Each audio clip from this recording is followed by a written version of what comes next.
ಈಗ ಯೋಹಾನನು ಬರೆದ ಸುವಾರ್ತೆಯಲ್ಲಿ ನಾವು ಓದಿದಂತ ವೇದ ಭಾಗದ ಹಿನ್ನೆಲೆ ನೋಡುವಾಗ ಕರ್ತನಾದಂತ ಯೇಸು ಕ್ರಿಸ್ತನು ಈ ಲೋಕದಲ್ಲಿದ್ದಾಗ ಯೋಹಾನನು ಬಹಳ ಚಂದವಾಗಿ ಬರೀತಾನೆ. ಏನಂತ ಹೇಳಿದ್ರೆ 4 ಸುವಾರ್ತೆಗಳು ಯೇಸು ಕ್ರಿಸ್ತನ 4 ತರದ ಗುಣಗಳನ್ನ ಈ ಸುವಾರ್ತಾ ಬರಹಗಾರರು ಬರೆದಿದ್ದಾರೆ. ಮತ್ತಾನು ಹೇಳ್ತಾ ಇದ್ದಾನೆ ಏನಂತ ಹೇಳಿದ್ರೆ, ಈ ಯೇಸು ಕ್ರಿಸ್ತನು ಬೇರೆ ಯಾರು ಅಲ್ಲ, ದೇವರು ಹಳೆಯ ಒಡಂಬಡಿಕೆಯಲ್ಲಿ ದಾವೀದನ ವಂಶದಲ್ಲಿ ಜನಿಸಲಿಕ್ಕಿರುವಂತಹ ಅರಸರು ಎಂಬುದಾಗಿ ತಿಳಿಸುತ್ತಾನೆ. ಅದಕ್ಕೋಸ್ಕರವಾಗಿ ಪರಲೋಕ ರಾಜ್ಯದ ಕುರಿತಾದ ಕಥೆಗಳನ್ನ ನಾವು ಹೆಚ್ಚಾಗಿ ನೋಡ್ತೀವಿ. ಸಾಮಾನ್ಯವಾಗಿ ಮಾರ್ಕನು ಬರೆಯುತ್ತಾನೆ, ಈತನು ಒಬ್ಬ ಪರಿಪೂರ್ಣನಾದಂತ ಸೇವಕನು, ಎ ಪರ್ಫೆಕ್ಟ್ ಸರ್ವೆಂಟ್ ಅಂತ ಹೇಳೋದನ್ನ ಜನರಿಗೆ ತಿಳಿಸ್ತಾ ಇದ್ದಾನೆ. ಲೂಕನು ಈತನು ಒಬ್ಬ ಪರಿಪೂರ್ಣನಾದಂತ ಮನುಷ್ಯನು, ಪರ್ಫೆಕ್ಟ್ ಹ್ಯೂಮನ್ ಅನ್ನುವುದನ್ನ ತಿಳಿಸಿದ್ರೆ, ಯೋಹಾನನು ಯೇಸು ಕ್ರಿಸ್ತರ ದೈವತ್ವದ ಕುರಿತಾಗಿ ನಮಗೆ ಪ್ರಕಟಣೆ ಮಾಡ್ತಾ ಇದ್ದಾನೆ.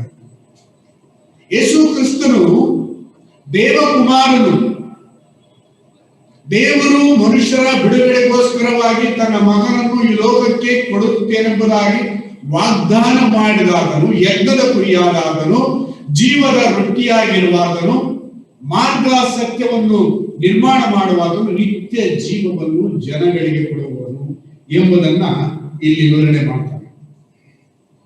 ಈಗ ನಮ್ಮ ಈ ಒಂದು ಓದಿದಂತ ಸುಮಾರು 18 ವಚನಗಳಲ್ಲಿ ನಾನು 2 ವಚನಗಳ ಮೇಲೆ ಹೆಚ್ಚಾಗಿ ನನ್ನ ಆಲೋಚನೆಯನ್ನು ಕೇಂದ್ರೀಕರಿಸುತ್ತೇನೆ. ಸಮಯವಿದ್ರೆ ಮುಂದಿನ ಭಾಗಕ್ಕೆ ನಾವು ಹೋಗೋಣ.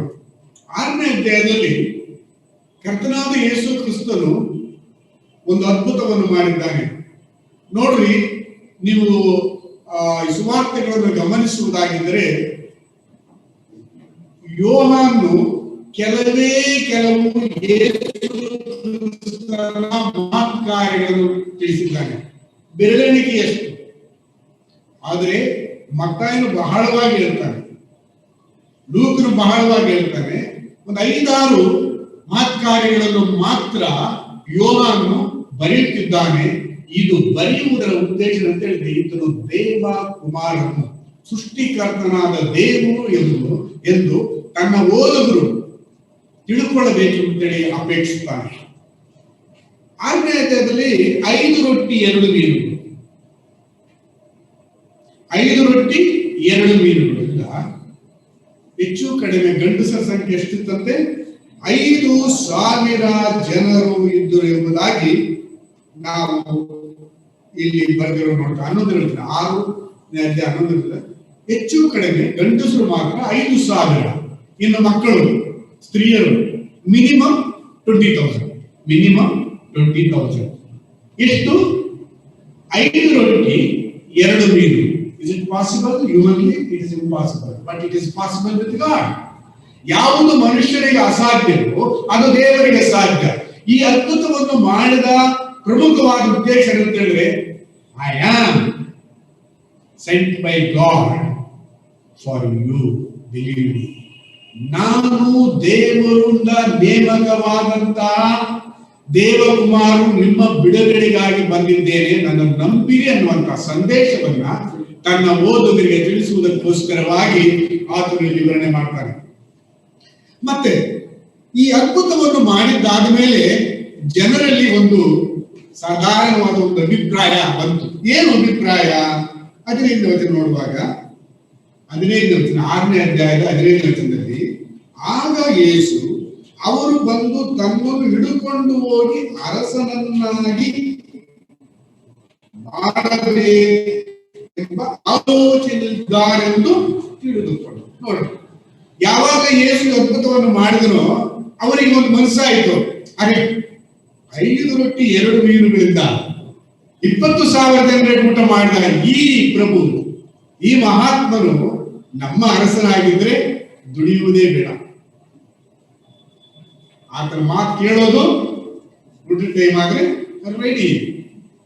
ಸೊ ಇವರು ಒಂದು ಆಲೋಚನೆ ಮಾಡಿದ್ರು, ಮೋಶೆ ಅಂತ ಪ್ರವಾದಿ ಬಂದ್ಬಿಟ್ಟಿದ್ದಾನೆ, ನಾವು ಈತನನ್ನು ಬಿಡಬಾರದು ಅಂತೇಳಿ ಇವರು ಆಲೋಚನೆ ಮಾಡುವಾಗ ಯೇಸುವಿಗೆ ಅವರ ಆಲೋಚನೆ ತಿಳಿದ ತಕ್ಷಣ ತಪ್ಪಿಸಿಕೊಂಡು ಬೆಟ್ಟಕ್ಕೆ ಹೋಗುವುದು ಎಂಬುದಾಗಿ ನಾವು ಅದನ್ನ 15 ವಚನದಲ್ಲಿ Jesus knows the art of each one of us for what purpose we are following him. ನಾವು ಯಾವ ಉದ್ದೇಶವನ್ನು ಇಟ್ಟುಕೊಂಡು ಆತನ ಹಿಂಬಾಲಿಸುವಂತದ್ದು ಆ ರಕ್ಷಕನಿಗೆ ಗೊತ್ತು. ಸೊ ಯೇಸು ಬೆಟ್ಟಕ್ಕೆ ಹೋಗ್ಬಿಟ್ಟ, ಶಿಷ್ಯರು ಬೇರೆ ಕಡೆ ಪ್ರಯಾಣ ಮಾಡಿ ಹೊರಟೋದ್ರು. Next day you see the crowd. 22ನೇ ವಚನದಲ್ಲಿ ಇಲ್ಲಿ ಶುರುವಾಗ್ತದೆ. 22ನೇ ವಚನದಲ್ಲಿ ಏನ್ ಮಾಡ್ತಾರೆ, ಮರು ದಿವಸ ಸಮುದ್ರದ ಆಚೆ ಕಡೆಯಲ್ಲಿ ನಿಂತುಕೊಂಡಿದ್ದ ಜನರು ಯೇಸುವನ್ನು ಹುಡುಕುತ್ತಿದ್ದರು. ಯೇಸುವನ್ನು ಹುಡುಕ್ತಾ ಇದ್ದಾರೆ. ಇವತ್ತು ಯೇಸು ಸ್ವಾಮಿ ನಮ್ಮ ಜೊತೆ ಇವತ್ತು ಮಧ್ಯಾಹ್ನ ತಾನು ಪರವಾಗಿಲ್ಲ ಕಳೆದೋಗ್ತದೆ ಅಂತ ಹೇಳಿ. ಸಾಧಾರಣವಾಗಿ ಹಳ್ಳಿಗಾಡುಗಳಲ್ಲಿ ಈಗ ಪರಿಸ್ಥಿತಿ ಬದಲಾವಣೆ ಇದೆ. ಏನಾದ್ರೂ ಒಂದು ಊರಲ್ಲಿ ಮದುವೆ ಆಗ್ತದೆ ಅಂತ ಹೇಳಿದ್ರೆ ಅಕ್ಕಪಕ್ಕದ ಊರುಗಳವರೆಲ್ಲರೂ ಬಂದ್ಬಿಡ್ತಾರೆ. 3 ಹೊತ್ತು ಭರ್ಜರಿಯಾಗಿ ಊಟ ನಡೀತಾರೆ, ಯಾವುದೇ ಇರಲಿಲ್ಲ. ಕೆಲವು ಸಲ ಈಗ ಸೀಸನ್ಗಳಲ್ಲಿ ಜನರು ಮದುವೆಗೋಸ್ಕರ ಹೋಗ್ತಾ ಇದ್ರು ಊಟ ಹುಡುಕೊಂಡು. So when there is the food the people are present. So ಈ ಶಿಷ್ಯರು ನೆನೆಸಿದ್ರು, ಯೇಸುವನ್ನು ಹುಡುಕಿದ್ರೆ ಇವತ್ತು ಕೂಡ ನಮ್ಮ ಒಂದು ದಿವಸದ ತಾಪತ್ರೆಯ ಕಳೀತಂತ ಬಿಟ್ಟು ಆತನ ಹುಡುಕುತ್ತಾ ಬರುವಾಗ ಸಿಗಲಿಲ್ಲ ಯೇಸು ಸ್ವಾಮಿ. ಆ ಸ್ಥಳಕ್ಕೆ ಬಂದ್ರು. ಓದುವ ದಿವಸ ಎಲ್ಲಿ ಆತನ ಪ್ರಸಂಗ ಮಾಡಿದ ಇಲ್ಲಿ ಊಟ ಕೊಡ್ತಾ ಸಿಗಲಿಲ್ಲ. ಇವ್ರಿಗೆ ಗಾಬರಿ ಆಯ್ತು. ಯೇಸು ಅಂತೂ ಇವ್ರ ಜೊತೆ ಹೋಗ್ಲಿಲ್ಲ, ಶಿಷ್ಯರ ಜೊತೆಯಲ್ಲಿ ಬೆಟ್ಟಕ್ಕೆ ಹೋದ, ಎಲ್ಲೋಗ್ಬಿಟ್ಟ ಅಂತೇಳಿ. ಮತ್ತೆ ಅವ್ರು ಹುಡ್ಕೊಂಡು ಬರ್ತಾರೆ. ಎಲ್ಲಿಂದ? ಇವರು ದೋಣಿಗಳನ್ನು ತಕೊಂಡು ಯೇಸುವನ್ನು ಹುಡುಕ್ತಾ ಬರ್ತಾ ಇದ್ದಾರಂತೆ. ಇಲ್ಲಿ ಇವರು ಕೆಫರ್ನೌಮ್‌ವರೆಗೂ ಹುಡ್ಕೊಂಡು ಬರ್ತಾ ಇದ್ದಾರೆ. ತಿಬೇರಿಯದಿಂದ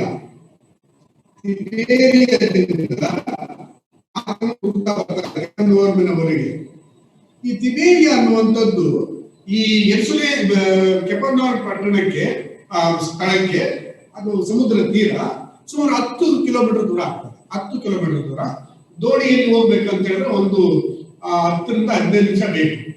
ಇವರು ಹುಡ್ಕೊಂಡು ಬರ್ತಾ ಇದ್ದಾರೆ. ಹುಡ್ಕೊಂಡು ಬಂದ್ರೆ ಯೇಸು ಕಂಡ್ಬಿಟ್ಟ ಆ ಕಡೆ ಸಮುದ್ರ ತೀರದಲ್ಲಿ.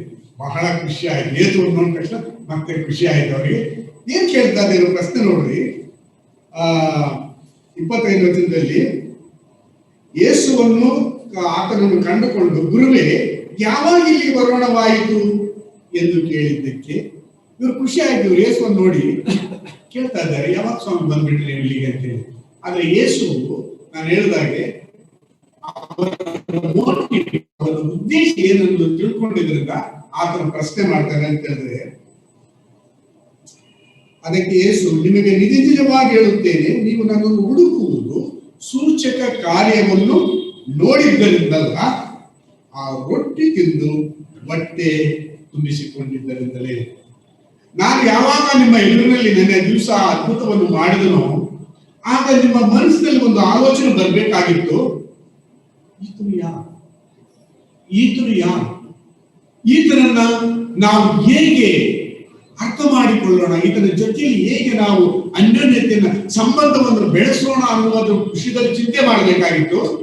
ಆದರೆ ನೀವು ನಾನು ಮಾಡಿದ ಅದ್ಭುತವನ್ನ ಗ್ರಹಿಸಲಿಲ್ಲ. ನಮ್ಮ ಜೀವಿತಗಳಲ್ಲಿ ಪ್ರತಿಯೊಬ್ಬರು ನಾವು ದಾಟಿ ಹೋಗುವಾಗ ಈ ಜೀವನದ ಪ್ರಯಾಣದಲ್ಲಿ ಯೇಸುವನ್ನು ನಾವು ಕಾಣುತ್ತೇವೆ. ಕಾಯಿಲೆಯಲ್ಲಿ, ತೊಂದರೆಯಲ್ಲಿ, ಸಂಬಂಧಗಳು ಬಿರುಕುಗಳು ಬಿಡುವ ಸಂದರ್ಭದಲ್ಲಿ ಯೇಸು ನಮಗೆ ಸಹಾಯ ಮಾಡುತ್ತಾನೆ. ಯೇಸು ಅದ್ಭುತಗಳನ್ನು ಮಾಡುತ್ತಾನೆ. ಆದ್ರೆ ಅನೇಕ ಸಲ ನಾವು ಕಾಯಿಲೆ ಗುಣ ಆಯಿತು, ತೊಂದರೆಯಿಂದ ನಾನು ಪಾರಾದೆ, ಗಂಡಾಂತರದಿಂದ ಪಾರಾದೆ ಅಂತ ಹೇಳಿದ ತಕ್ಷಣ ಗಾಡ್ ಈಸ್ ವೆರಿ ಗುಡ್, ಈ ಡೆಲಿವರ್ಡ್ ಮೀ, ಸಂತೋಷ ಪಡ್ತೀವಿ. ಬಟ್ ವಿ ಆರ್ ನಾಟ್, ಗಮನಿಸಿ, we are missing the important still small voice speaking to us through these circumstances. ಈ ಒಂದು ಸಂದಿಗ್ಧ ಪರಿಸ್ಥಿತಿಗಳಲ್ಲಿ ದೇವರು ನಮ್ಮ ಕೂಡ ಮಾತಾಡುವಂತ ಧ್ವನಿಯನ್ನ ನಾವು ಗ್ರಹಿಸಲಾರದವರಾಗಿರ್ತೇವೆ. ಯೇಸು ಸ್ವಾಮಿ ತನ್ನ ಶಿಷ್ಯರಿಗೆ ಹೇಳಿದ, ತನ್ನ ಹುಡುಕ್ತಾ ಬಂದವರಿಗೆ, ನೀವು ನಾನು ಹುಡುಕ್ತಾ ಇದ್ದೀರಿ, but your motive is different. ನಿಮ್ಮ ಉದ್ದೇಶ, ಹುಡುಕುವ ಉದ್ದೇಶ ತಪ್ಪಾಗಿದೆ. ನೀವು ಹುಡುಕ್ತಾ ಇರೋದು ರೊಟ್ಟಿ ತಿನ್ನೋದಕ್ಕೋಸ್ಕರವಾಗಿ. ನಾನು ನಿಮ್ಮ ಭೌತಿಕವಾದಂತಹ ಹಸಿವೆಯನ್ನು ನಿವಾರಣೆ ಮಾಡಿದ್ರೆ ನಿಮ್ಮನ್ನು ಹುಡುಕ್ತಾ ಇದ್ದೀರಿ. But you have to go one step behind to understand me. ನನ್ನನ್ನು ಅರಿಯಬೇಕಾಗಿದ್ರೆ ಇನ್ನೊಂದು ಸ್ಟೆಪ್ ನೀವು ಮುಂದಕ್ಕೆ ಹೋಗಬೇಕು. ಮುಂದುವರೆದ ಸ್ವಾಮಿ ಹೇಳ್ತಾನೆ 27ನೇ ವಚನದಲ್ಲಿ, ಇದು ಬಹಳ important, just you concentrate this words. 27, ದುಡಿಯಿರಿ, ಕೆಟ್ಟು ಹೋಗುವ ಆಹಾರಕ್ಕಾಗಿ ದುಡಿಯಬೇಡ್ರಿ, ನಿತ್ಯ ಜೀವ ಉಳಿಯುವ ಆಹಾರಕ್ಕಾಗಿ ದುಡಿಯಿರಿ. ಇಂಥ ಆಹಾರವನ್ನು ಮನುಷ್ಯ ಕುಮಾರನು ನಿಮಗೆ ಕೊಡುವರು. ಇದಕ್ಕಾಗಿ ತಂದೆಯಾದ ದೇವರು ಆತನನ್ನು ನೇಮಿಸಿ ಮುದ್ರೆ ಹಾಕಿದ್ದಾನೆ. ಇಂಗ್ಲಿಷ್ ಭಾಷೆಯಲ್ಲಿ, don't labour for the food which perishes, but for the food which endures to everlasting life, which the Son of Man will give you, because God the Father has set his seal on him. ತಂದೆಯಾದ ದೇವರು ಆತನನ್ನು ಮುದ್ರೆ ಹಾಕಿ ನಿತ್ಯ ಜೀವವನ್ನು ಕೊಡಬೇಕೆಂದು ಕಳಿಸಿಕೊಟ್ಟಿದ್ದಾನೆ. ಈ ಯೋಹನ್ನು ನಮಗೆ ತಿಳಿಸುವಂತ ಸಂದೇಶ ಪದೇ ಪದೇ, ಹೂ ಜೀಸಸ್ ಈಸ್, ಈ ಯೇಸು ಯಾರು? Is not an ordinary person, is not a prophet, is more than the prophet. He is the Son of God, he is the creator. ಯೋಹನ್ನು ನಮಗೆ ತಿಳಿಸುವುದೇನಂತ ಹೇಳಿದ್ರೆ, ಈ ಯೇಸು ಕ್ರಿಸ್ತನು ಕೇವಲ ಒಬ್ಬ ಉತ್ತಮ ಪುರುಷನು, ಒಬ್ಬ ಪ್ರವಾದಿ ಮಾತ್ರ ಅಲ್ಲ, ಆತನು ದೇವಕುಮಾರನು ಮತ್ತು ಆತನು ನಿನ್ನ ನನ್ನ ಸೃಷ್ಟಿಕರ್ತನು. ಯೇಸು ಕ್ರಿಸ್ತನು ಈ ಲೋಕಕ್ಕೆ ಬರುವ ಉದ್ದೇಶದ main purpose of Jesus coming to this world, to reveal who he is to you and me. ನನಗೂ ಮತ್ತು ನಿನಗೂ ಯೇಸು ಕ್ರಿಸ್ತನು ಯಾರು ಎಂಬುದನ್ನು ತಿಳಿಸುವುದಕ್ಕಾಗಿ ಬಂದ ಆತನು. ನೀವು ಮೊದಲನೇ ಅಧ್ಯಾಯದಲ್ಲಿ ಓದುವಾಗ ಯೋಹಾನನ ಬರೆದ ಸುವಾರ್ತೆಯಲ್ಲಿ ಬಹಳ ಚಂದವಾಗಿ ಬರೆಯುತ್ತಾರೆ ಅಂತ ಹೇಳಿದ್ರೆ, ದೇವರನ್ನು ಯಾರು ಎಂದು ಕಂಡಿಲ್ಲ. ದೇವರನ್ನು ಯಾರು ಎಂದು ಕಂಡಿಲ್ಲ. ದೇವರ ಎದೆಯಲ್ಲಿದ್ದ ಆತನು ನಮಗೋಸ್ಕರವಾಗಿ ನರವತಾರಕ್ಕೆ ಈ ಲೋಕಕ್ಕೆ ಬಂದನು. ಪ್ರಿಯ ವಿಶ್ವಾಸಿಗಳೇ, ಗಮನವಿಟ್ಟು ಕೇಳಿರಿ, you cannot understand who God is unless you know who Jesus is. ಸತ್ಯವೇದ ಗ್ರಂಥದಲ್ಲಿ ಬರೆಯಲ್ಪಟ್ಟಿರುವಂತ ಯೇಸು ಯಾರು ಎಂಬುದನ್ನು ನೀನು ತಿಳ್ಕೊಳ್ಳದಿದ್ದರೆ, ದೇವರು ಯಾರು ಎಂಬುದನ್ನ ನಾವು ಅರಿಯುವುದಕ್ಕೆ ಆಗುವುದಿಲ್ಲ. Jesus is the revealer of the true God. ಸತ್ಯ ದೇವರಾದಂತನ್ನು ಪ್ರಕಟಿಸುವುದಕ್ಕೋಸ್ಕರವೇ ಯೇಸು ಕ್ರಿಸ್ತನು ಈ ಲೋಕಕ್ಕೆ ಬಂದನು. ಈ ನಾವು ಓದಿದಂತ 27ನೇ ವಚನದಲ್ಲಿ ಆಲೋಚನೆ ಮಾಡುವಾಗ, ದುಡಿಯಿರಿ, ಕೆಟ್ಟು ಹೋಗುವ ಆಹಾರಕ್ಕಾಗಿ ದುಡಿಯಬೇಡ್ರಿ, ನಿತ್ಯ ಜೀವ ಉಳಿಯುವ ಆಹಾರಕ್ಕಾಗಿ ದುಡಿಯಿರಿ. ಮತ್ತೆ ಬರೆಸುವಂತ 6ನೇ ವಚನವನ್ನು ಜ್ಞಾಪಕ ಮಾಡಿಕೊಂಡ್ರೆ, ಭೂಲೋಕದಲ್ಲಿ ಗಂಟು ಮಾಡಿ ಇಟ್ಟುಕೊಳ್ಳಬೇಡ್ರಿ, ಇಲ್ಲಿ ಕಳ್ಳರು ಕನ್ನ ಕರೆಯುತ್ತಾರೆ, ನುಸಿ ಹಿಡಿದು, ಆದರೆ ಪರಲೋಕದಲ್ಲಿ ಗಂಟು ಮಾಡಿಟ್ಟುಕೊಳ್ಳಿರಿ. ಆ ಅರ್ಥದಲ್ಲಿ ಈ ವಚನವನ್ನ ನಾವು ಗಮನಿಸುವಾಗ, ದುಡಿಯಿರಿ, ಆದರೆ ಕೆಟ್ಟು ಹೋಗುವ ಆಹಾರಕ್ಕಾಗಿ, ಇಹಲೋಕದ ಸಂಗತಿಗಳಿಗಾಗಿ, ಇಹಲೋಕದ ಐಶ್ವರ್ಯ, ಕೀರ್ತಿ, ಘನತೆ ಇವುಗಳಿಗೋಸ್ಕರವಾಗಿ ದುಡಿಯಬೇಡ್ರಿ. ನೀವು ದುಡಿಯಬೇಕಾಗಿದ್ದು ನಿತ್ಯ ಜೀವ ಉಳಿಯುವ ಆಹಾರ, ಅದು ಎಂದೆಂದಿಗೂ ಇರುತ್ತದೆ. ಅದನ್ನು ಕೊಡುವುದಕ್ಕಾಗಿ ದೇವರು ನನ್ನನ್ನ ಮುದ್ರೆ ಹಾಕಿ ಈ ಲೋಕಕ್ಕೆ ಕಳಿಸಿಕೊಟ್ಟಿದ್ದಾನೆ. ಇವತ್ತು ಮನುಷ್ಯ ಈ ಪ್ರಪಂಚದಲ್ಲಿ ರಕ್ಷಣೆ ಹೊಂದಬೇಕಾಗಿದ್ದರೆ, ಪಾಪದಿಂದ ಬಿಡುಗಡೆಯನ್ನು ಹೊಂದಬೇಕಾಗಿದ್ದರೆ, ದೇವರನ್ನು ಅರಿಯಬೇಕಾಗಿದ್ದರೆ, every one must know Jesus Christ as his and our personal saviour. ಯೇಸು ಕ್ರಿಸ್ತನ ಮುಖಾಂತರವಾಗಿಯೇ ಪ್ರತಿಯೊಬ್ಬ ಮನುಷ್ಯನು ದೇವರನ್ನು ಅರಿಯುವುದಕ್ಕೆ ಮಾರ್ಗ. There is no other way. ಯಾವ ರಿಲಿಜನ್ ಇರಲಿ, ಯಾವ ಪ್ರಾಂತ್ಯದಲ್ಲಿ ಹುಟ್ಟಿರಲಿ, ಯಾವ ಹಿನ್ನೆಲೆಯಲ್ಲಿ, ಪ್ರತಿಯೊಬ್ಬರು ಯೇಸುವಿಗೆ ಕನೆಕ್ಟ್ ಆಗದೆ ಹೋದರೆ there is no life. There is no life. ಆದ್ರಿಂದ ಪ್ರಿಯೆ, ನಿನ್ನ ಮತ್ತು ನನ್ನ ಮೇಲೆ ದೊಡ್ಡ ಜವಾಬ್ದಾರಿ ಬಂದಿದೆ. ದುಡಿಯಿರಿ, ಕೆಟ್ಟು ಹೋಗುವ ಆಹಾರಕ್ಕಾಗಿ ದುಡಿಯಿರಿ. Labour to preach the gospel, labour to instruct the people, labor to build the kingdom of God. For that you and I call in Christ Jesus. ಯೇಸು ಕ್ರಿಸ್ತನಲ್ಲಿ ನೀನು ನಾನು ಸುವಾರ್ತೆಯನ್ನು ಸಾರಿ ನಶಿಸುವ ಆತ್ಮಗಳನ್ನು ರಕ್ಷಿಸುವುದಕ್ಕೋಸ್ಕರವಾಗಿಯೂ, ಜನರನ್ನು ಕ್ರಿಸ್ತನಲ್ಲಿ ಬಲಪಡಿಸುವುದಕ್ಕಾಗಿಯೂ, ಆತನನ್ನು ಮಹಿಮೆಪಡಿಸುವುದಕ್ಕೋಸ್ಕರವಾಗಿಯೂ ಇಸ್ತಾ ಇದ್ದೀವಿ. That is the one purpose. Please remember, every believer is living today. ಪ್ರತಿಯೊಬ್ಬ ವಿಶ್ವಾಸಿಯು ಈ ಕಾರಣಕ್ಕೋಸ್ಕರ ಜೀವಿಸುತ್ತಿದ್ದಾನೆ, ಆತನ ಮಹಿಮೆ ಪಡಿಸಬೇಕಾಗಿದೆ. There is no other purpose. ನಮ್ಮ ಚರಿತ್ರೆಯಲ್ಲಿ ಎಷ್ಟೋ ಜನರು, ದೇವ ಸೇವಕರು ಬಂದರು, ಭಕ್ತರು ಬಂದರು, ತಮಗೆ ಕೊಟ್ಟಂತ ಕೆಲಸವನ್ನು ಮಾಡಿ ಮುಗಿಸಿದರು. ನಮ್ಮ ಸಹೋದರ ಶ್ರೀ ಭಾಸ್ಕರ್ ಅವರು ಸತತವಾಗಿ ಅವರು ದೇವರ ಸೇವೆಯನ್ನು ಮಾಡಿ ಅವರ ಓಟ ಕಡೆಗಾಣಿಸಿದರು. ನಾವು ಕೂಡ ಒಂದು ದಿವಸ ಕಡೆಗಾಣಿಸ್ತೀವಿ. ಅದು ಯಾವುದಕ್ಕಾಗಿ ದುಡಿತಾ ಇದ್ದೀರಿ? For what purpose we are labouring, ಅದನ್ನು ನಾವು ಗಮನಿಸಬೇಕು. ಯೇಸು ಕ್ರಿಸ್ತನು ಯೋಹಾನ ಬರೆಸಿದ 4:14 ಒಂದು ವಚನ ಹೇಳಿದ. 4:14 ಯೋಹಾನ ಬರೆಸುವಾರ್ತೆಯಲ್ಲಿ ಆ ಸಮಾಜ ಸ್ತ್ರೀಯ ಜೊತೆ ಮಾತಾಡುವಾಗ ಏನ್ ಹೇಳ್ದ? ಈ ನೀರು ಕುಡಿದವನಿಗೆ ಆದರೆ ನಾನು ಕೊಡುವ ನೀರನ್ನು ಕುಡಿಯುವವನು ಎಂದಿಗೂ ನೀರಡಿಕಾದ. The spiritual water and the physical water.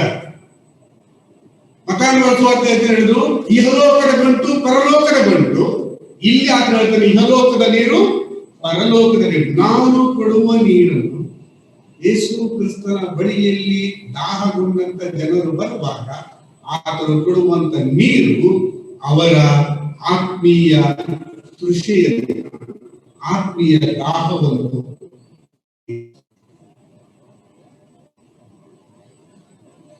ಆಮೇಲೆ ಅಪೊಸ್ತಲರ ಕೃತ್ಯ 2:22 ಈ ನಜರೇತಿನ ಯೇಸು ಇದ್ದಾನಲ್ಲ, ಪೇತ್ರನು ಹೇಳ್ತಾ ಇದ್ದಾನೆ. ಅವತ್ತು ಸುಮಾರು ಜನರು ಸೇರಿ ಬಂದಿದ್ದಾಗ ಪಂಚಾಶತಮ ದಿನದಲ್ಲಿ, ಆ ದಿನದಲ್ಲಿ ಹೇಳ್ತಾ ಇದ್ದಾನೆ, ಈ ನಜರೇತಿನ ಯೇಸು ಇದ್ದಾನಲ್ಲ, ಈತನ ಮೂಲಕವಾಗಿ ನೀವು ರಕ್ಷಿಸಲ್ಪಡುವುದಕ್ಕಾಗಿ ಕಳಿಸಲ್ಪಟ್ಟಂತವರು. ಸೊ ನಾನು ಹೇಳುವುದೇನಂತ ಹೇಳಿದ್ರೆ, ದುಡಿಯಿರಿ. ದುಡಿತದಿಂದ ನಾವು ಯಾರು ತಪ್ಪಿಸಿಕೊಳ್ಳುವುದಕ್ಕಾಗ ಹುಟ್ಟಿದಾಗ ಸಾಯುವವರೆಗೂ ನಮ್ಮ ದುಡಿತಾನೆ. ಸೊ ಪಾಪದ ಒಂದು ಶಾಪ 3ನೇ ಅಧ್ಯಾಯದಲ್ಲಿ ಆದಿಕಾಂಡದಲ್ಲಿ, ನೀನು ಬೆವರು ಸುರಿಸಿ ದುಡಿದು ನಿನ್ನ ಆಹಾರವನ್ನು ಸಂಪಾದನೆ ಮಾಡಿಕೊಳ್ಳಲು ದುಡಿಬೇಕು. That was God's curse to the man. ಆದ್ರೆ ಅದ್ರ ಮೊದಲು ಆ ಒಂದು ಶಾಪ ಇರಲಿಲ್ಲ. ಹಸಿವಾದಾಗ ಮರದ ಹಣ್ಣಿತ್ತು, ಹೋಗಿ ತಿಂದು ಸಂತೋಷವಾಗಿರ್ಬೋದಾಗಿತ್ತು. ಆದ್ರೆ ಪಾಪ ಪ್ರವೇಶ ಆದ್ಮೇಲೆ ದುಡಿದೀವಿ. ಸೊ ಇಲ್ಲಿ ಈ ದುಡಿತದಲ್ಲಿ 2 ದುಡಿತಗಳನ್ನ I want to bring it your notice. 2 ತರದ ದುಡಿತ. ಒಂದು ನಿನ್ನ ದೈನಂದಿನ ಭೌತಿಕ ಪೋಷಣೆಗಾಗಿ ದುಡಿತ, ಇನ್ನೊಂದು ನಿನ್ನ ಆತ್ಮೀಯ ಜೀವಿತಕ್ಕಾಗಿ ಪೋಷಣೆ. ಒಂದು ಇಹಲೋಕದ ಜೀವಿತ, ಇನ್ನೊಂದು ನಿತ್ಯ ಜೀವಕ್ಕೋಸ್ಕರವಾಗಿ ದುಡಿಮೆ. ನೋಡ್ರಿ, ಓಪನ್ ಬೈಬಲ್. ನೀವು ಬೈಬಲ್ ಓದುವಂತವರು, I will recommend some of the Bible books, very very important, informative. The open Bible ಅಂತ ಹೇಳಿ NKJV ಇದೆ, ವೆರಿ ಗುಡ್ ಬುಕ್. ಅದು ಕೆಲವೆಲ್ಲ ಇಂಪಾರ್ಟೆಂಟ್ ನೋಟ್ಸ್ ಕೊಟ್ಟಿದ್ದಾರೆ ಅದರಲ್ಲಿ. Another is NIV study Bible, ಅದರಲ್ಲಿ ರೆಫರೆನ್ಸ್ ಕೊಟ್ಟಿದ್ದಾರೆ. ನಿಮ್ಗೆ ಅರ್ಥವಾಗದೇ ಇರುವಂತದ್ದು ಅಲ್ಲಿ ಅರ್ಥ ಆಗಿದೆ. ಇಂಗ್ಲಿಷ್ ಭಾಷೆ ಬರೋರು ಇದೆಲ್ಲ ಅನುಕೂಲ ಆಗ್ತದೆ. Another Bible, the Scofield Study Bible, the Scofield Study Bible, ಒಳ್ಳೆ ಇನ್ಫಾರ್ಮೇಶನ್ ಕೊಡುತ್ತೆ. ನಂತರದ ಡೇಟ್ಸ್ ಬೈಬಲ್ ನಿಮಗೆ ಈ ಕೆಲವು ವಚನಗಳನ್ನ ಒಳ್ಳೆ ರೀತಿಯಲ್ಲಿ ಅರ್ಥ ಮಾಡಿಕೊಳ್ಳುವುದಕ್ಕೆ ನಿಮಗೆ ಅನುಕೂಲ ಮಾಡ್ತದೆ. Use these books you refer it. Open Bible ಅಲ್ಲಿ ಪೇಜ್ ನಂಬರ್ 180 ಈ ಒಂದು ನಿತ್ಯ ಜೀವ ಅನ್ನುವಂಥ ಪದವನ್ನ ಎಕ್ಸ್ಪ್ಲೈನ್ ಮಾಡಿದ್ರೆ ನಾನು ನಿಮಗೋಸ್ಕರ ಹೋಗ್ಬಿಡ್ತೀನಿ. ಏನಿದೆ ಎವರ್ ಲಾಸ್ಟಿಂಗ್ ಲೈಫ್ ಅಂದ್ರೆ ನಿತ್ಯ ಜೀವ ಅಂದ್ರೆ ಏನು ಅಂತ ಹೇಳಿದ್ರೆ, one benefit of finding a new life in Christ in the Bible, everlasting life.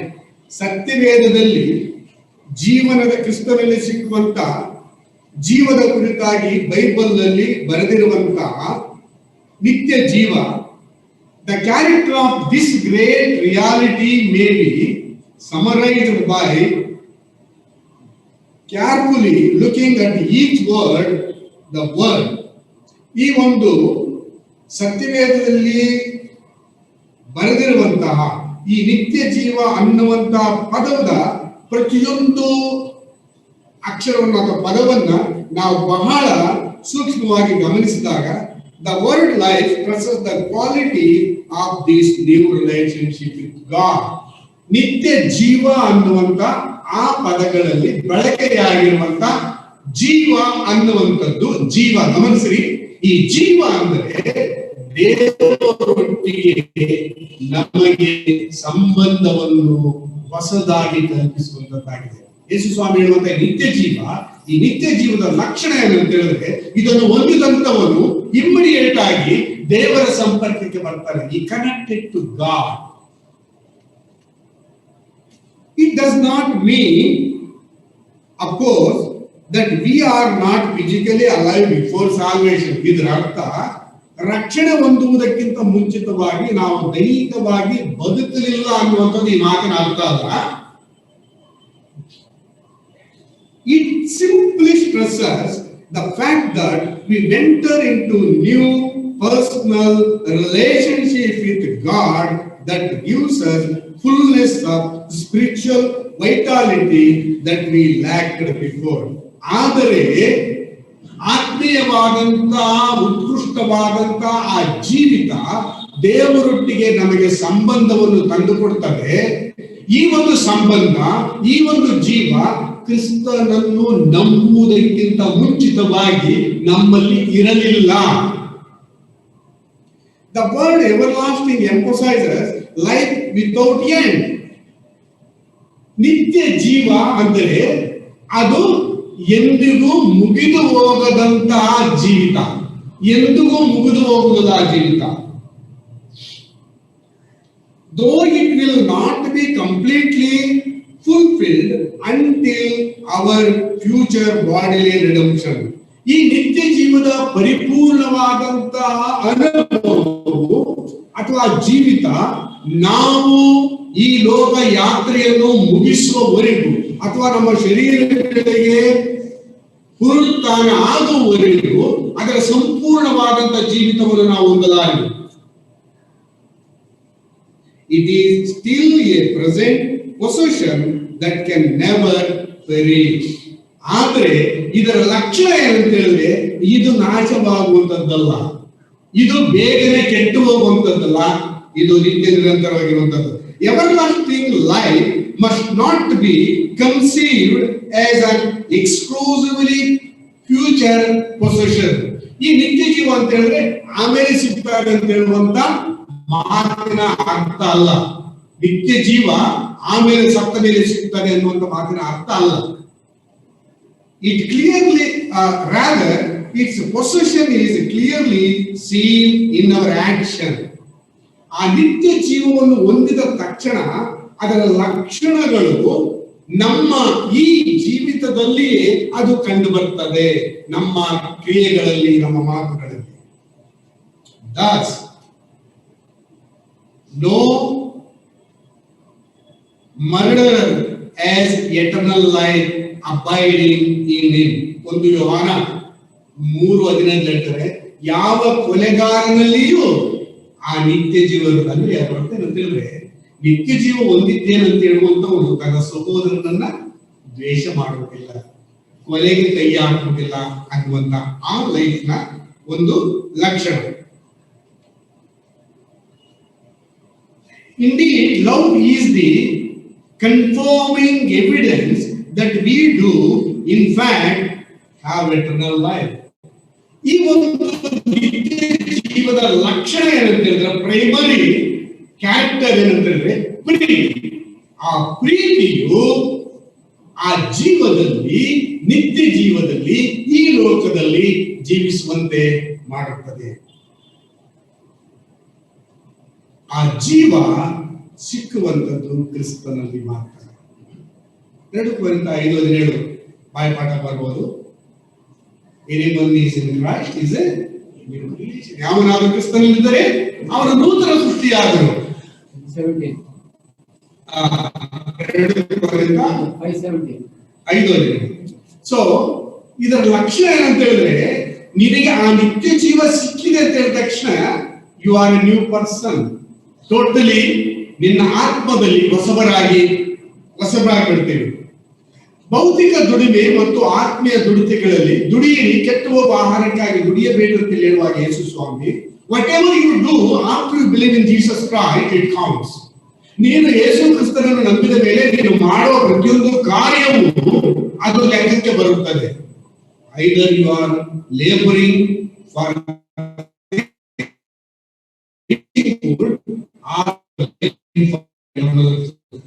ನೀನು ಆತ್ಮೀಯ ಜೀವಿತಕ್ಕಾಗಿ ದುಡಿತಾ ಇರ್ತೀಯಾ ಅಥವಾ ಲೌಕಿಕ ದುಡಿತಕ್ಕಾಗಿ ದುಡಿತಾ ಇರ್ತೀಯ. ಫಾರ್ ಎಕ್ಸಾಂಪಲ್, ಯೇಸುವನ್ನು ನಂಬಿದ ಮೇಲೆ ನಾವು ಆತ್ಮೀಯವಾಗಿ ಜೀವಿಸ್ತೇವೆ.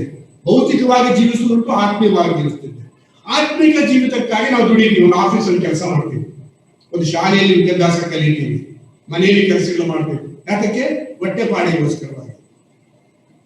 ಹೊಟ್ಟೆಪಾಡಿಗೆ ಕೆಲಸ ಮಾಡುವಾಗ ಅದು ನಮ್ಮ ಭೌತಿಕವಾದಂತಹ ಎಲ್ಲ ಅವಶ್ಯಕತೆಗಳನ್ನ ಸಮಜಾಯಿಸಲಿಕ್ಕೆ ಸಹಾಯ ಮಾಡ್ತಾರೆ. ಬಟ್ ಅದೇ ಕೆಲಸವನ್ನ ಇದು ಯೇಸುವಿಗಾಗಿ ನಾನು ಮಾಡುತ್ತೇನೆ ಅಂತ ಹೇಳುವಾಗ ನಾನು ಹೇಳುವುದು ಅರ್ಥ ಆಗ್ತದ? ನಾವು ಮಾಡುವಂಥದ್ದು ನಮ್ಮ ಭೌತಿಕ ಅವಶ್ಯಕತೆಗಳಿಗಾಗಿ ಆಗಿ ಕೆಲಸ ಮಾಡುವಾಗ, ಯೇಸು ಕ್ರಿಸ್ತನ ಸಂಬಂಧದಲ್ಲಿ ಆ ನಿತ್ಯ ಜೀವನ ಪಡೆದವರಾಗಿ ನಾವು ಮಾಡುವಾಗ, ನಾವು ಮಾಡುವ ಕೆಲಸ ಕೇವಲ ಹೊಟ್ಟೆಗೆ ಬಟ್ಟೆಗೆ ಅಲ್ಲ, ನನ್ನ ಕರ್ತನ ಮಹಿಮೆಗಾಗಿ. What I am doing just not for my physical needs, but for the glory of God I am working. ದೇವರ ಮಹಿಮೆಗೋಸ್ಕರವಾಗಿ. ಯೇಸು ಹೇಳಿದ್ರ ಅರ್ಥ ಇದೆ, ದುಡಿಯಿರಿ, ಕೆಟ್ಟುವ ಆಹಾರಕ್ಕಾಗಿ. Don't emphasize your labor just for the physical needs. ನಿನ್ನ ಭೌತಿಕ ಅವಶ್ಯಕತೆಗಳಿಗೋಸ್ಕರವಾಗಿ ನಿನ್ನ ಸಮಯವನ್ನು ವ್ಯಯ ಮಾಡಬೇಡ.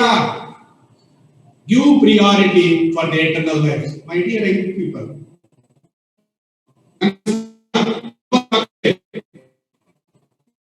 ಶಾಲೆಗಳಲ್ಲಿ ಒಳ್ಳೆ ವಿದ್ಯಾಭ್ಯಾಸವನ್ನು ಮಾಡ್ತೀವಿ. ಯು ವಾಂಟ್ ಕಾಂಪಿಟೇಟಿವ್ ಆಗಿ ಸ್ಟಡಿ ಮಾಡಬೇಕು, ಒಳ್ಳೆ ಉದ್ಯೋಗ ಪಡ್ಕೊಳ್ಬೇಕು, ಎನರ್ಜಿ ವೇಸ್ಟ್ ಮಾಡಬೇಕು.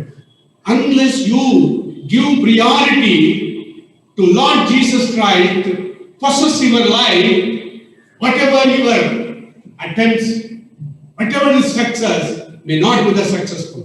ನನ್ನ ಪ್ರಿಯ ಸಹೋದರ ಸಹೋದರಿಯರೇ, ಕರ್ತನಾದ ಯೇಸು ಕ್ರಿಸ್ತನನ್ನು ಎದುರಿನಿಟ್ಟುಕೊಂಡು ನೀನು ಜೀವಿಸಿದ ಹೊರತು ನೀನು ಮಾಡುವ ಪ್ರತಿಯೊಂದು ಕಾರ್ಯವು ಅದು ಎಷ್ಟೇ ಪ್ರಯಾಸದಿಂದ ತುಂಬಿರಲಿ, ಎಷ್ಟೇ ಹುಮ್ಮಸ್ಸಿನ ತುಂಬಿರಲಿ, ಅದು ನಿನ್ನ ಆತ್ಮೀಯ ಜೀವಿತಕ್ಕೆ ಸಾಟಿಯಾಗುವುದಿಲ್ಲ. ನಾವು ಪ್ರಯಾಸ ಪಡಬೇಕಾಗಿರುವುದು in doing physical things, we have to see the hand of God in our labor. ನಾವು ಭೌತಿಕ ವಿಷಯಗಳಲ್ಲಿ ನಾವು ಮಾಡುತ್ತಿರುವಾಗ ದೇವರ ಹಸ್ತಪಾಲನೆಯನ್ನ ನಮ್ಮ ಆತ್ಮೀಯ ಜೀವಿತಗಳಲ್ಲಿ ನೋಡಬೇಕು. ಆದ್ರಿಂದ I will encourage you, first spend your valuable time in the presence of God. ದೇವರ ವಾಕ್ಯವನ್ನು ಓದುವುದಕ್ಕೂ ಪ್ರಾರ್ಥಿಸುವುದಕ್ಕೂ ಪ್ರಥಮವಾಗಿ ಇದು ಮಾಡಿ, ಪ್ರತ್ಯೇಕ ಮಾಡಿ. I'll tell you those people who are studying in the colleges and schools. You have so many subjects to read. Is it? So many subjects. Ella esto subject ಇದೆ. You make it, the Bible is one of the important subject in your career. ನಿನ್ನ ಪ್ರತಿ ದಿವಸದ ವಿದ್ಯಾಭ್ಯಾಸದಲ್ಲಿ ಸತ್ಯವೇದವನ್ನು ಶ್ರೇಷ್ಠವೆಂದು ತಿಳಿದು ಪರಿಗಣಿಸಿ ಅದು ಒಂದು subject ಅಂತೇಳಿ ಸೀರಿಯಸ್ ಆಗಬಹುದು. ಇದರಲ್ಲಿ ಜೀವ ಉಂಟು, ನಿತ್ಯ ಜೀವ ಉಂಟು. ಇದರಲ್ಲಿರುವಂತಹ ಕರ್ತನು ನಿನ್ನ ಉದ್ಧಾರಕನು ನಿನ್ನ ನಡೆಸುವ. ಡಿಯರ್ ಪೇರೆಂಟ್ಸ್, ನಮ್ಮ ಮಕ್ಕಳಿಗೆ ಒಳ್ಳೊಳ್ಳೆದನ್ನು ಕೊಡ್ತೀವಿ, ಸಂತೋಷ. Let us give you best. ದೇವರು ನಮಗೆ ಕೊಟ್ಟಿರೋದಾಗಿದೆ. But unless you give Jesus, unless you give the written word of God to them, unless you emphasize them the importance of the reading of the word of God in their life, whatever you give is of not much value. ಪ್ರಿಯ ತಂದೆ ತಾಯಿಗಳೇ, ಮಕ್ಕಳಿಗೆ ಸತ್ಯವೇದವನ್ನು ಓದುವಂತೆಯೂ ಸತ್ಯವೇದದಲ್ಲಿ ಹೆಚ್ಚು ಸಮಯವನ್ನು ಕಳೆಯುವ ಹಾಗೆ ನೀವು ಮುತುವರ್ಜಿ ವಹಿಸದಿದ್ದರೆ ನೀವು ಏನೆಲ್ಲ ಒಳ್ಳೆಯ ವಿದ್ಯಾಭ್ಯಾಸ ಕೊಡಿ, ಪ್ರಯೋಜನವಿಲ್ಲ. ಅಮೆರಿಕದಲ್ಲಿ ನಡೆದಂತ ಅನೇಕ ವರ್ಷಗಳ ಸಮೀಕ್ಷೆ ಪ್ರಕಾರ ಹೇಳ್ತದೆ, college education is good. College ವಿದ್ಯಾಭ್ಯಾಸ ಯಮನ ಮಕ್ಕಳಿಗೆ ಒಳ್ಳೆಯದು. ಆದರೆ without the Bible knowledge, the college education no better than without college education but having the Bible knowledge. ಸತ್ಯ ವೇದ ಜ್ಞಾನವಿಲ್ಲದಂತಹ ವಿಶ್ವವಿದ್ಯಾಲಯದ ವ್ಯಾಸಂಗ ವ್ಯರ್ಥವಾದದ್ದು. ಅದರ ಬದಲಿಗೆ ವಿಶ್ವವಿದ್ಯಾಲಯದ ವ್ಯಾಸಂಗವಿಲ್ಲದಿದ್ದರೂ ಕೂಡ ಒಬ್ಬನಿಗೆ ಸತ್ಯ ವೇದದ ಜ್ಞಾನ ಇದ್ದರೆ ಅವನು ಧನ್ಯ. ನಮ್ಮ ಮಕ್ಕಳಿಗೆ let us be encourage them to read the Bible and we read ourselves. ನಾವು ಸತ್ಯವೇದವನ್ನು ಓದುವರಾಗಿ ಮಕ್ಕಳಿಗೆ ಅದನ್ನ ನಾವು ಕಲಿಸಿಕೊಡೋಣ. ಇನ್ನು ಕಡೆಯದಾಗಿ ಒಂದು ವಿಷಯ ಹೇಳಿ ಮುಗಿಸ್ತೀನಿ. 28ನೇ ವಚನದಲ್ಲಿ ಜನ ಕೇಳ್ತಾರೆ, ಯೇಸು ಹೇಳಿದ ದುಡಿಯಿರಿ, ನಿತ್ಯ ಜೀವ ಉಳಿಯುವ ಆಹಾರಕ್ಕಾಗಿ ದುಡಿಯಿರಿ, ಅದನ್ನ ದೇವಕುಮಾರನು ಕೊಡ್ತಾನೆ, ನಾನು ಕೊಡ್ತೀನಿ, ತಂದೆ ಅದಕ್ಕೆ ನಾನು ಮುದ್ರೆ ಹಾಕಿ ಕಳಿಸಿದ್ದಾರೆ ಅಂತ ಹೇಳಿದ್ರು. ಅದಕ್ಕೆ ಪ್ರಶ್ನೆ ಮಾಡುದು 22ರಲ್ಲಿ, ದೇವರು ಮೆಚ್ಚುವ ಕೆಲಸ ಯಾವುದು? ದೇವರು ಮೆಚ್ಚುವ ಕೆಲಸ ಯಾವುದು? ಯೇಸು ಸ್ವಾಮಿ ಹೇಳಿದ ದೇವರು ಮೆಚ್ಚುವ ಕೆಲಸ ಯಾವುದು? 29ರಲ್ಲಿ ದೇವರು ಮೆಚ್ಚುವ ಕೆಲಸ ಯಾವುದೆಂದರೆ ನೀವು ಆತನು ಕಳಿಸಿಕೊಟ್ಟವನನ್ನು ನೀವು ನಂಬುವುದು. Believing Jesus Christ is the word that God appreciates. ದೇವರು ಮೆಚ್ಚುವ ಕೆಲಸ. ನಮ್ಮ ಜೀವಿತಗಳಲ್ಲಿ ಏನು ಕೆಲಸ ಮಾಡಿದ್ರು ಪರವಾಗಿಲ್ಲ, ಆದ್ರೆ ದೇವರು ಮೆಚ್ಚುವ ಕೆಲಸ ನಾವು ಯಾವ ಕೆಲಸ ಮಾಡ್ತಾ ಇದ್ದೀವಿ? ಆತನ ಮಗನಾದ ಯೇಸುವನ್ನ ನಂಬುವುದು. ನಂಬಿಕೆ ಹೇಗೆ ಬರ್ತದೆ? ಆತನ ವಾಕ್ಯ ಓದುವುದಿಲ್ಲ, ಸತ್ಯವೇದವನ್ನು ಓದುವುದು. There is no other way God is speaking. He speaks to us through His word. ಇದಕ್ಕೆ ಏನ್ ಹೇಳ್ತಾರೆ? ದೇವರ ವಾಕ್ಯಕ್ಕೆ ಮನ್ನಾ. ವಿಮೋಚನೆ ಕಾಂಡ 14ರಲ್ಲಿ ನಿಮ್ಮ ಹಿರಿಯರು ಮನ್ನಾ ತಿಂದರು ಸತ್ತು ಹೋದ್ರು, ಆದ್ರೆ ನಾನು ಕೊಡುವಂತ ರೊಟ್ಟಿ ಅದನ್ನ ಹೇಳ್ತಾರೆ, ನಾನೇ ಜೀವ ಕೊಡುವ ರೊಟ್ಟಿ. ನಾವು ಓದಿದ ಭಾಗದಲ್ಲಿ ನನ್ನನ್ನು ಈ ರೊಟ್ಟಿಯನ್ನು ತಿಂದವನು 35 ಹೇಳ್ತಾನೆ, ಜೀವ ಕೊಡುವ ರೊಟ್ಟಿ ನಾನೇ, ನನ್ನ ಬಳಿಗೆ ಬರೋನು ಎಂದಿಗೂ ಹಸಿಯಾಗುವುದಿಲ್ಲ. Do you want such a food that Jesus promises? ಯೇಸು ಕ್ರಿಸ್ತನು ನಮಗೆ ವಾಗ್ದಾನ ಮಾಡಿರುವಂತಹ ಈ ಆಹಾರ ಯೇಸುವಿನ ಬಳಿಗೆ ಬಂದಂತವನು he never hunger. 24/7 he is fully satisfied.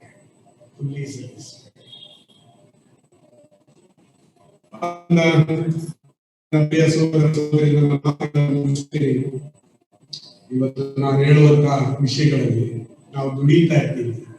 ಒಂದ್ಸಲ ನಮ್ಮನ್ನು ನಾವು ಪರೀಕ್ಷೆ ಮಾಡಿಕೊಳ್ಳೋದು. ದುಡಿತಾ ಇದ್ದೀವಿ, ಯಾರಿಗಾಗಿ ದುಡಿತಾ ಇದ್ದೀವಿ, ಯಾವುದಕ್ಕಾಗಿ ದುಡಿತಿದ್ದೀವಿ? ಭೌತಿಕ ವಿಷಯಗಳಿಗಾಗಿ ದುಡಿದು ವ್ಯರ್ಥ ಮಾಡಿಕೊಳ್ತಾರೆ, ಕೆಟ್ಟು ಹೋಗ್ತಾರೆ. ಆದರೆ ನಿತ್ಯ ಜೀವ ಉಳಿಯುವ ಆಹಾರಕ್ಕಾಗಿ ಯೇಸು ಕ್ರಿಸ್ತನನ್ನು ಒಲಿದುಕೊಂಡು ಆತನಿಗಾಗಿ ನಾವು ಜೀವಿಸುವುದಾಗಿದ್ದರೆ ಅದು ಇಲ್ಲಿಯೂ ಅದಕ್ಕೆ ಬೆಲೆ ಉಂಟು. ಇಹಲೋಕದಲ್ಲಿ ಮಾತ್ರವಲ್ಲ, ಪರಲೋಕದಲ್ಲಿ ಅದರ ಪೂರ್ತಿ ಆ ನಿತ್ಯ ಜೀವದ ಪೂರ್ಣ ಚಿತ್ರ ನಮಗೆ ಬರುವಂತದ್ದು ಪರಲೋಕಕ್ಕೆ ಹೋದಾಗ ಮಾತ್ರ. ಸೊ ದೇವರು ನಮ್ಮನ್ನು ಆಶೀರ್ವದಿಸಲಿ. ದುಡಿಯಿರಿ, ಕೆಟ್ಟು ಹೋಗುವ ಆಹಾರಕ್ಕಾಗಿ ದುಡಿಯಬೇಡಿ, ನಿತ್ಯ ಜೀವ ಉಳಿಯುವ ಆಹಾರಕ್ಕಾಗಿ ದುಡಿಯಿರಿ. ಅದನ್ನ ದೇವಕುಮಾರನು ಆತನ ಮಗನಾದ ಯೇಸು ಕ್ರಿಸ್ತನು ಕೊಡಲಿಕ್ಕೆ ಈ ಲೋಕಕ್ಕೆ ದೇವರು ಮುದ್ರೆ ಹಾಕಿ ಕಳಿಸಿದಾಗ ಆತನಿಂದಲ್ಲದೆ ಆ ನಿತ್ಯ ಜೀವ ಸಿಗುವುದು